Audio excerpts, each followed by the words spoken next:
realize there's a tornado behind us, and we're going to show you all of the events that have gone on today. It's been pretty crazy watching the tornadoes in and out. We've got a wedding today. TJ Touchdown's golf club is here today, and it's just been crazy with like 250 people doing all their stuff around the club, and then 250 people in the basement. And back in the basement again we are right now. So let's see if that cell actually produces a real tornado for us here in Colorado in Arapahoe County.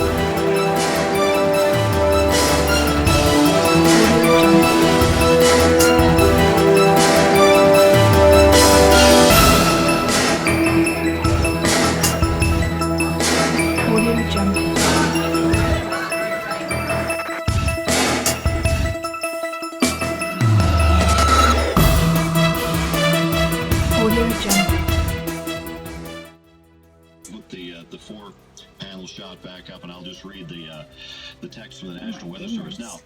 What you're seeing here, the lower shot, that's Matt doing a little housekeeping.